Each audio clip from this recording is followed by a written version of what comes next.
La pluie martelait le toit de la vieille Peugeot comme un avertissement divin. Et je serrais la clé à molette si fort que mes jointures blanchirent, ignorant le froid qui s'infiltrait dans mes os. Théo avait supplié au téléphone d'une voix brisée, « Alex. Sans toi. Je suis foutu, c'est pas juste une voiture. C'est ma liberté. » Mais quand la porte du garage s'ouvrit en grinçant, ce n'était pas Théo qui se tenait là. Silhouette sombre contre la lumière tamisée de la maison. C'était Aymeric. Son oncle, dont les yeux verts me transperçaient comme une lame forgée dans l'ombre des secrets enfouis. Je m'appelais Alexandre. Mais tout le monde m'appelait Alex. Comme si mon nom complet était une formalité inutile dans le tourbillon de la vie parisienne. À 25 ans. J'étais mécanicien dans un atelier miteux du 18e arrondissement. Là où les voitures des riches venaient mourir discrètement avant d'être ressuscitées pour un nouveau round d'excès. Théo était mon meilleur ami depuis l'adolescence. Un gamin turbulent aux boucles brunes et au sourire qui désarmait les flics comme les cœurs. Nous avions grandi ensemble dans ces rues étroites de Montmartre, partageant des joints volés, des rires étouffés et des rêves trop grands pour nos poches vides. Il était hétéro, du genre à collectionner les conquêtes comme des trophées. Mais notre amitié transcendait ces étiquettes, ou du moins. C'est ce que je me disais pour ignorer la pointe de jalousie qui me rongeait parfois. Ce soir-là, la nuit tombait tôt sur Paris, enveloppant la ville d'un voile grisâtre qui collait à la peau comme un reproche. Mon téléphone avait vibré à 19h précises, alors que je fermais l'atelier, les mains encore noires de graisse. Alex? Putain. C'est la merde. La bagnole a calé en pleine autoroute. Et j'ai un rendez-vous crucial demain matin à Lyon. T'es mon sauveur. Mec. La voix de Théo était un mélange de panique et de cette nonchalance forcée qu'il maîtrisait si bien. J'avais grogné un bokeh. Envoie l'adresse. Déjà en train d'enfiler ma veste imperméable usée jusqu'à la trame. C'était typique de lui, toujours au bord du gouffre. Et moi. Le type fiable. Celui qui réparait non seulement les moteurs, mais aussi les conneries de ses potes. L'adresse menait à une petite maison isolée en banlieue, près de Saint-Denis. Un coin où les immeubles HLM côtoyaient des jardins secrets comme des amants volés. La pluie avait commencé à tomber dru quand j'arrivais, transformant les pavés en miroirs brisés. La Peugeot de Théo était garée de travers dans l'allée, son capot béant comme une plaie ouverte. Je garai mon van à côté, attrapai ma boîte à outils et m'avançai, le cœur battant un peu trop fort sans que je sache pourquoi. La porte du garage s'ouvrit avant que je frappe. Et là, Aymeric. Je l'avais vu une fois ou deux, lors de ces dîners familiaux tendus où Théo traînait pour emprunter de l'argent à l'oncle riche. Aymeric avait 42 ans.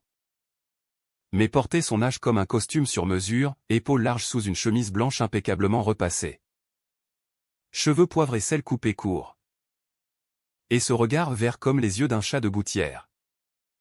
Perçant et indéchiffrable. Il était architecte. Le genre qui dessinait des immeubles qui défiaient le ciel parisien. Un homme qui avait voyagé. Aimé. Perdu. Et dont les rides au coin des yeux racontaient des histoires que personne n'osait demander. Théo est à l'intérieur, en train de bouder au téléphone, dit-il d'une voix grave, roulant les airs comme un roulement de tonnerre lointain. Il m'a dit que tu étais le meilleur. Entre. Alex. Laisse-moi t'offrir un café avant que tu te noies dans cette ferraille. Je hochai la tête, mal à l'aise sous son regard qui semblait me déshabiller couche par couche. Au-delà de la graisse et des muscles tendus par des heures de labeur. Le garage était un sanctuaire improvisé, outils alignés comme des soldats. Une vieille radio diffusant du jazz en sourdine du Miles Davis. Cette trompette mélancolique qui collait à l'atmosphère humide. Je m'agenouillai près du moteur, sentant l'odeur âcre de l'huile et du métal chaud. Émeric s'appuya contre le mur, bras croisés, observant mes gestes avec une intensité qui me fit rater une vis. « Tu as des mains de magicien, » murmura-t-il. Et il y avait dans sa voix une chaleur qui n'avait rien à voir avec le café qu'il m'avait promis. Théo surgit enfin, échevelé, une bière à la main. « Mon héros. T'es un dieu. Alex. Sans toi. Je rate l'audition de ma vie ou ce rôle dans le film indépendant. Tu sais. Celui qui pourrait me sortir de ce trou. » Il me tapa dans le dos, riant pour masquer sa nervosité. Nous parlâmes peu, il était déjà ailleurs. Dans ses rêves hollywoodiens qui le hantaient depuis l'enfance. Émeric, lui, resta là. Silencieux. Son ombre s'allongeant sur le béton comme une invitation muette. Quand je diagnostiquai le problème, une courroie de distribution usée. Rien de fatal mais urgent. Théo s'excusa pour appeler son agent et disparut à nouveau dans la maison. Nous étions seuls. Émeric et moi. Sous le crachat incessant. « Tu fais ça pour lui souvent ?» demanda-t-il, s'approchant pour me tendre un chiffon propre. Nos doigts se frôlèrent. Une étincelle électrique qui me fit sursauter intérieurement. Je haussai les épaules. C'est ce qu'on fait pour les amis. Mais mes yeux trahirent une autre vérité. Glissant sur la courbe de son cou, la façon dont sa chemise épousait ses pectoraux. Émeric sourit. Un sourire en coin qui creusait une fossette inattendue. Les amis. Ou plus. Théo m'a parlé de toi. Il dit que tu es le seul à le comprendre vraiment. Sa voix baissa d'un ton, chargé d'une intimité qui n'avait pas sa place ici. Je sentis mon pouce accélérer. Le garage rétrécissant autour de nous comme un cocon trop étroit. La réparation prit 1 heure. Mais le temps s'étira comme un élastique tendu. Nous parlâmes de tout et de rien, de Paris qui changeait trop vite. Des amours fugaces qui laissaient des cicatrices. De cette liberté américaine qu'il avait goûtée lors d'un stage à New York et qu'il avait marqué à jamais aux serrues larges. Ses cœurs ouverts. Cette audace de vivre sans chaîne. Ici, en France, on est si prude, dit-il en riant doucement. On cache nos désirs derrière des mots polis. Des regards détournés. Ses yeux plongèrent dans les miens. Et pour la première fois, je vis le feu sous la glace, un homme qui avait aimé des hommes. Qui portait le poids de silences familiaux. De rejets murmurés. Théo était son neveu orphelin. Élevé comme un fils après la mort de sa sœur. Mais entreflottait une tension non dite. Un rôle de père imposé trop tôt. Quand je refermai le capot, la voiture ronronna à la vie. Ses phares trop en l'obscurité comme des yeux confiants. Théo revint. Hilar. Prêt à filer vers Lyon. T'es le meilleur. Frangin. Je te revaudrai ça. Il m'embrassa sur les 2 joues. Un geste amical. Puis sauta dans l'auto et disparut dans la nuit. Laissant derrière lui l'odeur de bière et de promesses vides. Émeric et moi restâmes plantés là. La pluie ralentissant en une bruine mélancolique. Reste un peu, dit-il simplement. La nuit est jeune. Et Paris attend ceux qui osent. Je restai. Comment aurais-je pu partir? Le salon de la maison était un havre inattendu, livres empilés jusqu'au plafond. Un piano à queue couvert de partitions jaunies. Et une bouteille de Bordeaux ouverte sur la table basse. Nous bûmes en silence d'abord. Puis les mots coulèrent comme le vin. Rouge et entêtant. Il me raconta son premier amour. Un étudiant en art à la Sorbonne. Brisé par la honte familiale, je lui avouai mes nuits solitaires dans l'atelier. Réparant des cœurs mécaniques pour oublier le mien. À minuit. Quand nos genoux se touchèrent sur le canapé. Ce ne fut pas un accident. Sa main sur ma cuisse fut une question, la mienne sur sa nuque. Une réponse. Nos lèvres se rencontrèrent dans un baiser salé par les larmes que je ne versais pas encore à un baiser affamé. Désespéré. Comme si le monde entier conspirait pour nous arracher l'un à l'autre. Cette nuit-là. Dans la chambre aux murs tapissés de velours fané. Nous nous découvrîmes avec une tendresse féroce. Émeric était un océan, profond. Tourmenté. Ses caresses traçant des cartes sur ma peau que personne n'avait lues avant. Tu es beau. Alex? Murmura-t-il contre mon épaule. Sa voix rauque d'émotion. Comme une tempête contenue. Je me perdis en lui. Nos corps entrelacés dans une danse primitive. Rythmée par le jazz lointain et le tic-tac d'une horloge qui nous rappelait l'impermanence. Au petit matin. Enlacé sous les draps froissés. Il m'avoua, Théo ne sait pas pour moi. Il pense que je suis le pilier solide. L'oncle éternel. Si tu veux. On garde ça pour nous. Pour l'instant. Je hochai la tête. Le cœur gonflé d'un espoir fragile. Ignorant que les secrets. Comme les moteurs mal réparés. Finissent toujours par caler. Les jours suivants furent un tourbillon de rendez-vous volés. Émeric m'emmenait dans des bistrots cachés du Marais. Où les serveurs sourirent à nos mains entrelacées sans un mot. Nous marchions le long de la Seine au crépuscule. Ses doigts effleurant les miens. Et je me surprenais à rêver d'un futur où Théo, mon ami, deviendrait aussi le sien, une famille recomposée. Tissée de fils invisibles. Mais Théo revint de Lyon avec des nouvelles explosives, il avait décroché le rôle. C'est dingue. Alex. Le réalisateur m'adore. On tourne à Los Angeles dans 2 mois. Tu viens avec moi. On va conquérir l'Amérique. Comme dans les films. Son enthousiasme était contagieux. Mais sous-jacent. Je sentais une ombre, il avait vu quelque chose. Peut-être un regard trop long lors d'un appel. Ou l'odeur de son oncle sur mes vêtements que j'avais oublié de laver. Le doute s'insinua comme une fuite d'huile sous le capot, lente. Insidieuse. Noircissant tout sur son passage. Théo organisait une fête pour célébrer son succès.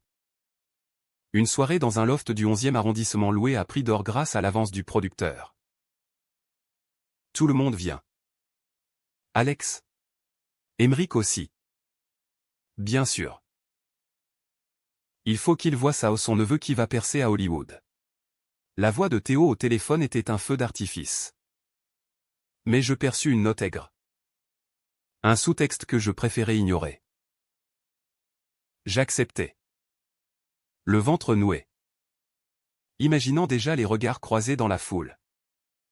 Ces instants où nos mondes, l'ami et l'amant, se chevaucheraient dangereusement. La soirée était un chaos organisé, musique électro pulsant comme un cœur affolé. Verre de champagne qui pétillait sous les néons. Corps en sueur dansant sur un parquet ciré. Théo trônait au centre. Charismatique en chemise ouverte. Entouré de filles au rire strident et de types en costard qui sentaient l'ambition. Émeric arriva tard. Impeccable dans un pull noir qui soulignait sa carrure athlétique. Un cadeau que j'avais choisi lors d'une escapade à Deauville. Nos yeux se trouvèrent à travers la pièce. Un courant électrique qui fit vibrer l'air. Il s'approcha. M'offrit un verre avec un clin d'œil discret. Tu es resplendissant ce soir. Souffla-t-il à mon oreille. Sa barbe naissante effleurant ma joue. Je rougis. Excité et terrifié. Tandis que Théo nous observait de loin. Son sourire figé comme un masque. La nuit s'emballa. Théo, ivre de joie et d'alcool, me tira dans un coin sombre pour me confier ses peurs, et si je foire tout. Alex? L'Amérique. C'est pas Paris. C'est impitoyable. Je le serrai dans mes bras. Frère de cœur. Ignorant le regard d'Émeric qui nous suivait comme une sentinelle.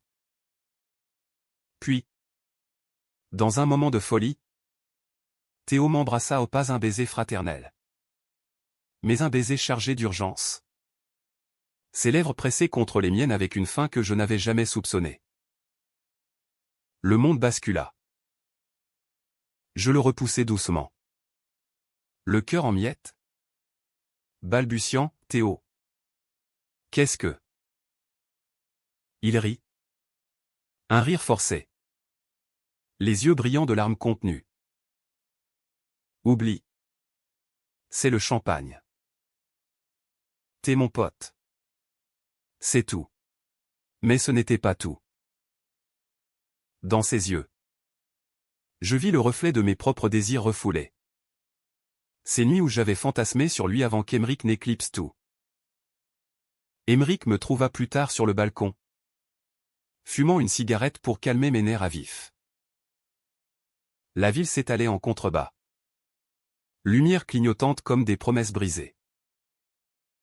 Qu'est-ce qui se passe? Demanda-t-il. Sa main sur mon épaule, un ancrage dans la tempête. Je lui racontai. Les mots sortant en torrent, le baiser. La confusion. La peur que notre secret n'ait déjà des fissures. Il m'écouta sans juger. Puis m'attira contre lui. Son corps solide comme un rempart. Théo est perdu. Alex. Il t'aime à sa façon. Mais ce n'est pas nous. Ne laisse pas ça nous détruire. Nous nous embrassâmes là. Sous les étoiles indifférentes. Un baiser plus profond que les précédents. Chargé de vulnérabilité. Ses mains glissèrent sous ma chemise, traçant des sillons de feu sur ma peau. Et pour un instant, le monde se réduisit à nous deux âmes errantes trouvant refuge l'une dans l'autre. Mais les ombres s'allongeaient.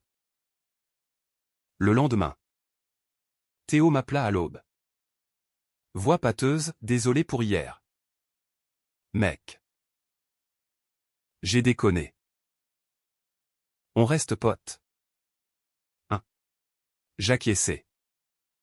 Mais le poison était injecté. Émeric et moi continuâmes nos rendez-vous. Plus intenses. Plus risqués, une semaine à Venise sous prétexte d'un projet architectural. Où nous nous promenâmes en gondole au clair de lune. Ses lèvres murmurant des poèmes de Verlaine contre mon cou. Ton corps est un verset que je relis sans fin. Dit-il un soir. Alors que nous faisions l'amour sur un balcon surplombant les canaux. C'était romantique. Presque cinématographique. Avec cette touche américaine qu'il infusait partout ou des road trips imaginaires. Des déclarations grandioses comme dans les films de Woody Allen revus à la sauce française. Pourtant, la trahison couvait. Théo, parti pour des castings à Cannes, m'envoyait des messages cryptiques, t'as l'air distant. C'est à cause d'Émeric? Il te parle de moi. Je minimisais. Mais le doute rongeait Émeric aussi. Un soir, après une dispute futile sur le choix d'un restaurant, il avoua, j'ai élevé Théo comme mon fils. Alex. S'il apprenait pour nous, il me haïrait. Il a toujours vu en moi le protecteur. Pas l'homme qui vole le cœur de son meilleur ami. Ces mots me transpercèrent, je compris alors la profondeur de son sacrifice. Cette vie en demi-teinte qu'il menait pour préserver l'illusion familiale. Le point de non-retour arriva lors d'une visite surprise. Théo débarqua à l'atelier un après-midi pluvieux. Trempé jusqu'aux os. Un sourire forcé aux lèvres. J'ai besoin de toi. Alex. Pas pour la voiture ou pour parler. Nous allâmes boire un café dans un troquet voisin. L'air chargé d'électricité. Il lâcha tout d'un coup, je t'ai vu avec Émeric. À la fête? Et après? Les regards? Les absences. Je sais. Mon sang se glaça. Théo? Ce n'est pas ce que tu crois. Mais il m'interrompit. Les yeux rougis, c'est exactement ce que je crois. Mon oncle? Putain. Alex? C'est comme si tu me trahissais 2 fois. Il est tout pour moi, la famille que j'ai perdue. Et toi? Mon frère de sang. La douleur dans sa voix était un poignard, je vis l'enfant orphelin qu'il était encore. Terrifié par l'abandon. Je rentrai chez moi ce soir-là. Le cœur en lambeaux. Et appelé Émeric. Il sait. Silence assourdissant. Puis, viens chez moi. On affronte ça ensemble. La maison était sombre quand j'arrivai. Seulement éclairée par une lampe dans le salon. Émeric m'attendait. Un verre à la main. Le visage creusé par l'angoisse. Nous nous embrassâmes avec désespoir. Nos corps se cherchant comme des naufragés. Mais sous la passion bouillonnait la peur. Je l'aime? Alex? Murmura-t-il plus tard. Allongé contre moi. Théo est mon sang. Mais toi. Tu es mon âme. C'était le moment le plus tendre et le plus cruel, l'amour triomphant un instant. Avant que la réalité ne frappe. Théo ne répondit pas à mes messages pendant des jours. Puis, une lettre arriva, pas un texto. Une vraie lettre. Manuscrite sur du papier jauni. Comme un reliquat d'un autre siècle. Je ne peux pas vous pardonner. Pas encore. Pas comme ça. Pars à Los Angeles avec moi. Alex. Laisse Émeric à ses regrets. On recommencera là-bas. Loin de ses mensonges. Les mots me brûlèrent, c'était une tentation. Un retour à l'innocence perdue. Mais aussi une chaîne. Émeric. Apprenant la lettre. Pâlit. S'il te veut. Vas-y. Mais sache que je t'attendrai. Paris sans toi n'est qu'une coquille vide. Le conflit culmina lors d'une confrontation explosive. Théo força la porte de la maison un soir d'orage. Trempé. Furieux. Comment avez-vous pu? Toi. Mon oncle. Mon pilier. Et toi. Alex. Mon confident. Les cris résonnèrent. Objet balayé dans la rage. Émeric tenta d'expliquer. Voix brisée, je n'ai jamais voulu te blesser. Fiston. C'est l'amour? Théo, pas un vol? Une découverte. Mais Théo. Aveuglé par la trahison. Lança, l'amour? C'est de la merde. Tu m'as volé mon ami. Et lui? Il t'a choisi. Je pars pour Hollywood seul. Ne me contactez plus. Il claqua la porte. Laissant un silence assourdissant. Ponctué par les sanglots d'Émeric, des sanglots profonds. Masculins. Qui me brisèrent. Les semaines suivantes furent un purgatoire voilé de brume. Paris. Ma ville bien-aimée. Se muer en une prison aux barreaux invisibles, chaque rue me rappelait un baiser volé. Chaque café un rire partagé. Émeric se replia sur lui-même. Annulant des réunions. Noyannant ses blueprints dans le whisky. Je l'ai perdu. murmurait-il les nuits où je le rejoignais. Nos étreintes devenant des refuges précaires contre le vide. Je réparais des voitures à l'atelier avec une mécanique rageuse. Mes mains tremblantes trahissant le chaos intérieur. Théo, de son côté, bombardait les réseaux sociaux d'images glamour, lui sur un plateau de tournage à Los Angeles. Sourire éclatant sous le soleil californien. Légende critique comme nouveau départ. Vieux fantôme. Pas un mot pour nous. Mais je savais qu'il nous suivait. Que la blessure saignait encore. Pourtant, dans cette tourmente, notre amour s'approfondit. Taillé à la serpe des épreuves. Émeric m'emmena un week-end en Normandie. Dans une maison de famille délabrée face à la mer déchaînée. Là, loin des regards parisiens, nous nous réinventâmes. Le vent salé fouettait nos visages tandis que nous marchions sur la plage. Main dans la main. Parlant de tout, de ses voyages aux États-Unis. Où il avait goûté à une liberté queer flamboyante lors de la Pride de San Francisco, de mes rêves d'ouvrir mon propre garage. Un havre pour les âmes cabossées comme les moteurs. L'Amérique nous appelle, dit-il un soir. Alors que nous faisions l'amour sur un tapis persan usé. Le feu de cheminée dansant sur nos peaux nues. Pas pour fuir, mais pour guérir. Imagine, toi et moi. Sur la route 66. Réparant le monde 1 kilomètre à la fois. Ces mots allumèrent une étincelle. Je contactai Théo par mail. Un message nu. Sans phare, je t'aime comme un frère. Ce qui s'est passé n'efface pas ça. Pardonne-nous. Où est-nous? Mes vies. Pas de réponse immédiate. Mais une graine plantée.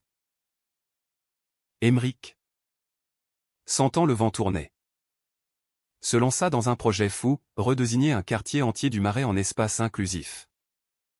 Des cafés queer-friendly aux galeries d'art célébrant l'amour interdit. C'est pour Théo, m'expliqua-t-il. Pour lui montrer que l'amour n'est pas une trahison, mais une expansion. Je l'admirais. Cet homme qui transformait la douleur en création. Sa vulnérabilité le rendant plus désirable que jamais. Mais le destin.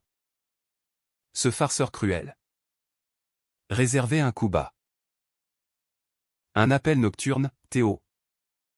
Voix éraillée par l'alcool et les miles d'océan. Alex. Je suis clean. Mais je pète les plombs. Le tournage est un enfer, le réalisateur me harcèle. Les nuits sont solitaires. J'ai besoin de toi. Mon cœur se serra, Émeric. Écoutant à mes côtés. Hocha la tête, va le voir. Sauve-le. Comme tu m'as sauvé. Je pris le premier vol pour Ella. Atterrissant dans un aéroport baigné de soleil artificiel. Où les palmiers se balançaient comme des mensonges verts.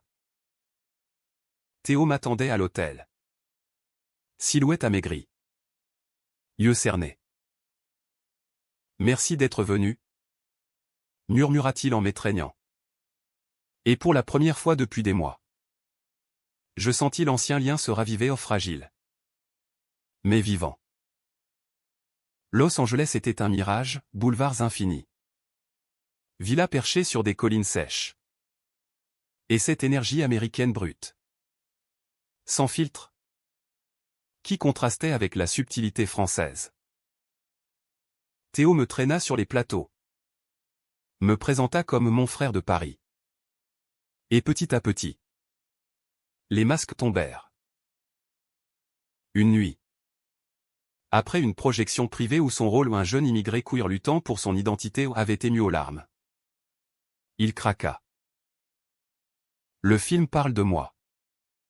Alex. De nous. J'ai toujours su. Au fond.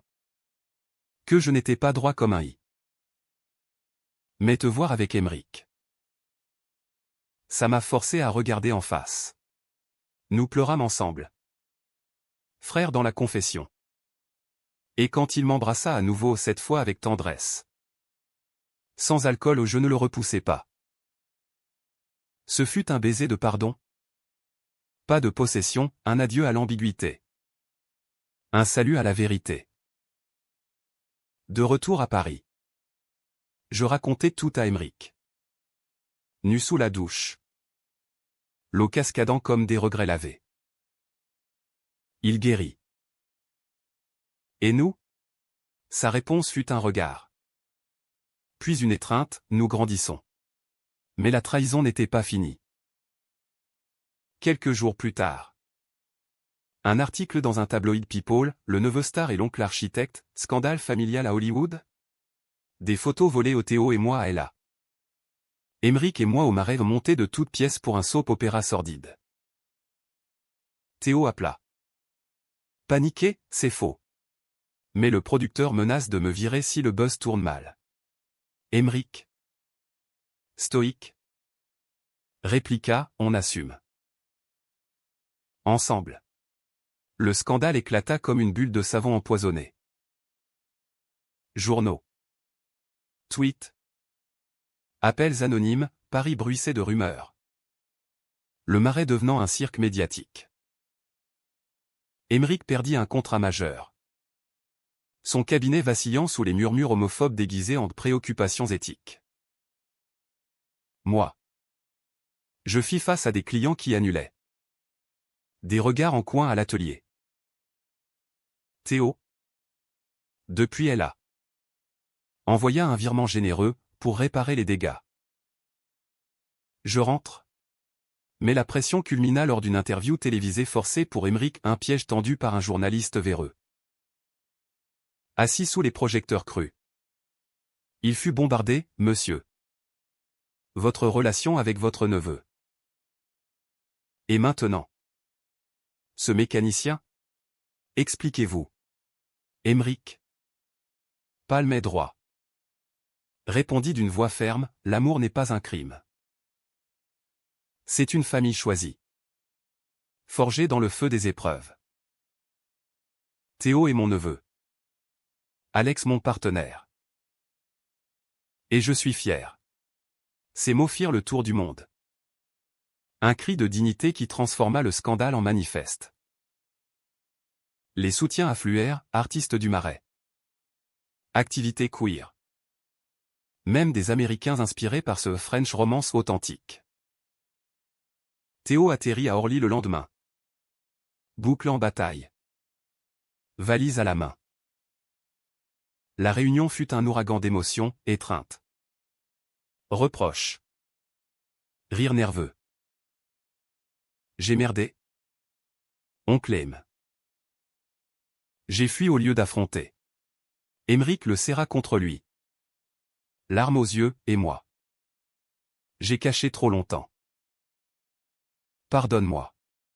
Théo se tourna vers moi, t'es pas un traître. Alex. T'es le pont entre nous. Nous pleurâmes. Trois âmes brisées se recollant en mosaïque.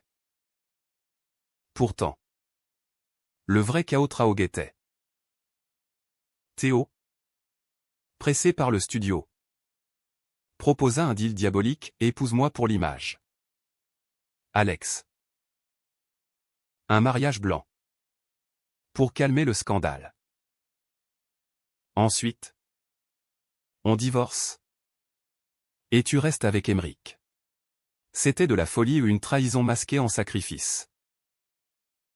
Aymeric refusa net, non. On ne ment plus. Mais Théo insista. Vulnérable, c'est pour ma carrière. Pour nous tous. La nuit fut une bataille, argument. Silence. Caresse apaisante. Au matin. Je compris, c'était son test ultime. Sa peur de l'abandon refaisant surface. Non. Théo. Dis-je doucement. On t'aime tel quel. Pas besoin de mensonges. La décision de Théo fut un séisme, il claqua la porte du studio, renonçant au rôle vedette pour un projet indépendant plus modeste. Un film sur l'acceptation queer tourné en France. J'ai assez menti, déclara-t-il lors d'une conférence de presse improvisée dans notre garage transformé en QG. Les caméras flashèrent. Mais son regard était clair. Libéré. Émeric et moi le soutenions en coulisses. Nos mains liées sous la table. Un geste banal devenu symbole. Paris. Fidèle à sa réputation de ville des amours impossibles, nous enveloppa d'une vague de solidarité, pétition en ligne. Dîner solidaire au Marais. Même une lettre ouverte de personnalités comme Yannick Jadot ou des artistes underground. C'est l'esprit français, me dit Émeric un soir, en dégustant un cassoulet maison. On résiste avec style. Du vin et des mots. Notre relation, trempée par l'orage, fleurit en un amour mature, ancré. Émeric m'initia à son monde, croquis d'architecte sous les combles. Nuit à composer des symphonies improvisées au piano, ses doigts agiles sur les touches miroirs de ceux qui exploraient mon corps. Nous faisions l'amour avec une lenteur nouvelle, savourant chaque soupir comme un vin millésimé. Tu es mon horizon, murmurait-il, son souffle chaud contre ma nuque, tandis que je traçais des constellations sur son dos marqué par les ans. Théo, de son côté, se rapprocha, dîner à trois où les rires effaçaient les cicatrices. Confession tardive sur ses propres luttes, un coming out timide lors d'un atelier théâtre. Une petite amie qui l'avait aidé à nommer ses désirs fluides. Mais la trahison finale, celle qui nous unit dans le feu, vint d'un allié inattendu, le journaliste qui avait lancé le scandale. Un ancien amant d'Émeric refoulé depuis des années. Il avoua lors d'une confrontation tendue dans un bar enfumé du Bastille, « J'ai voulu te détruire parce que tu m'as quitté sans un regard. Mais voir ta famille, Théo.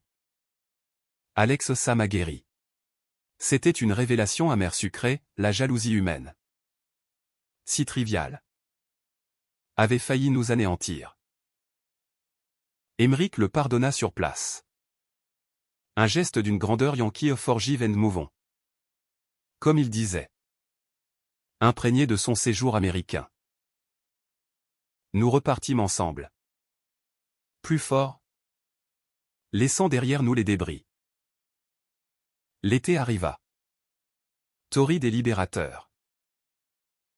Nous louâmes une maison en Provence. Un mas en pierre entouré de champs de lavande violets comme des échymoses fanées. Là, sous le soleil impitoyable, nous recréâmes une famille. Théo apporta sa guitare, composant des ballades folk inspirées de Springsteen, Thunder Road revisitées en français, avec des couplets sur des amours volés. Émeric dessinait des plans pour un centre communautaire queer à Marseille. Moi je réparais une vieille Citroën pour des balades côtières. Les nuits étaient des festins, barbecue au feu de bois, vin rosé frais, et des conversations qui s'étiraient jusqu'à l'aube. Une soir, autour du feu, Théo leva son verre, à nous pas parfait, mais vrai. Alex, tu as réparé plus qu'une voiture ce jour-là. Tu as réparé nos cœurs. Émeric m'embrassa devant lui. Un baiser public, scellant le pardon. Pourtant, le drame n'était pas absent. Émeric, lors d'une randonnée dans les Calanques, trébucha sur un sentier escarpé, se foulant la cheville gravement. La douleur le plia en deux. Et dans l'ambulance qui nous emmenait à l'hôpital de Cassis, il murmura, « Si je perds la mobilité. » Ma carrière? C'était sa vulnérabilité exposée. L'homme invincible craquelait. Théo et moi veillâmes à son chevet, nos mains unies sur le lit d'hôpital. Tu ne perds rien. dis-je fermement. On répare ensemble. Les médecins parlèrent de kiné intensive. 2 mois de repos. Mais Emeric, avec son esprit d'acier trempé à l'américaine, se lança dans la bataille, séance quotidienne. Livres audio sur l'architecture durable pendant les nuits blanches. Théo organisa un crowdfunding pour son centre, transformant l'adversité en élan collectif. Au cœur de cette épreuve, notre intimité se raviva d'une flamme nouvelle.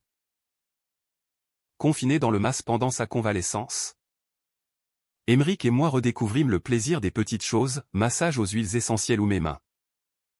Habitué au métal. Apprivoisait sa chair endolorie, murmure d'amour sous les étoiles provençales. Où il confessait ses peurs les plus intimes, la solitude après la mort de sa sœur. Le poids d'élever Théo seul. Tu m'as donné une seconde chance, dit-il une nuit. Nos corps enlacés dans la chaleur moite.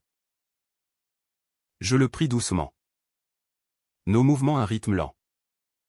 Symbiotique. Comme une danse de guérison. Théo, respectueux, s'effaçait lors de ces moments, mais participait à la reconstruction, cuisinant des bouillons revigorants, racontant des anecdotes drôles de tournage pour nous distraire.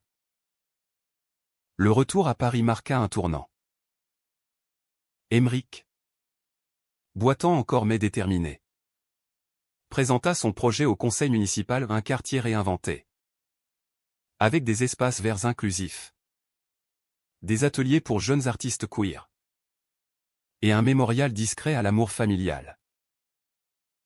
La salle applaudit debout. Théo au premier rang. Larmes aux yeux. C'est pour nous, me glissa-t-il après. Mon atelier prospéra aussi, client fidèle. Attiré par l'histoire du mécano-gay qui a réparé une famille. Nous achetâmes un appartement ensemble. Emeric et moi un duplex haussmannien avec vue sur les toits, où le piano trônait comme un hôtel. Mais le passé n'oublie pas facilement.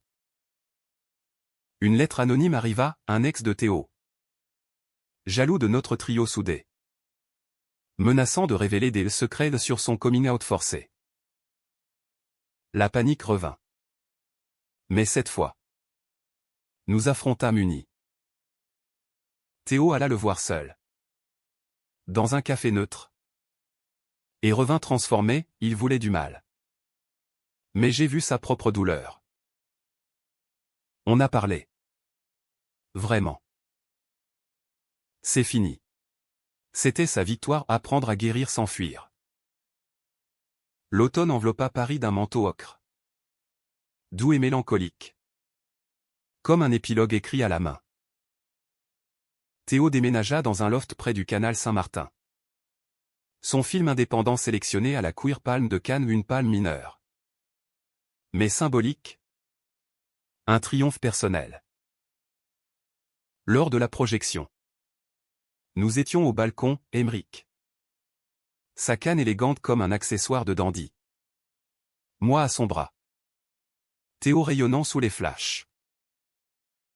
Le film, une ode à la fluidité amoureuse. Dédié un carton final à ma famille choisie, Emeric et Alex, qui m'ont appris que l'amour répare tout. Les larmes coulèrent. Collective. Cathartique. Notre quotidien s'ancra dans une routine enchantée.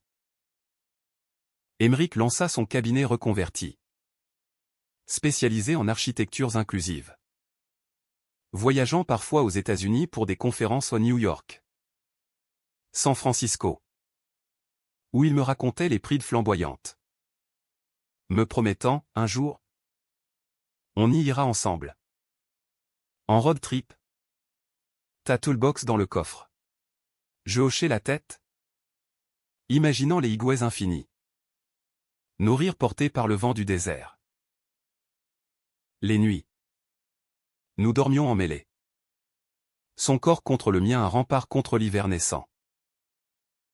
Nos amours étaient des symphonies, tendres un jour, passionnés le suivant. Toujours imprégné de cette humanité brute. Presque américaine dans son honnêteté dénudée.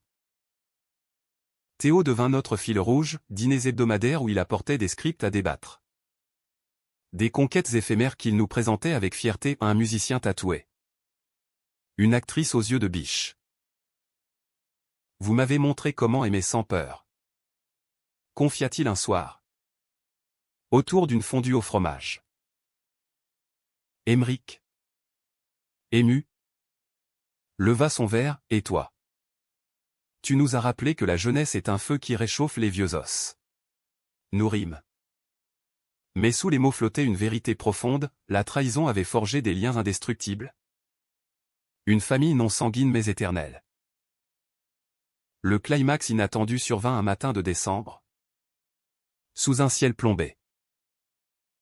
Émeric. Lors d'une promenade au Père-Lachaise. S'effondra à un AVC foudroyant. Discret comme un murmure.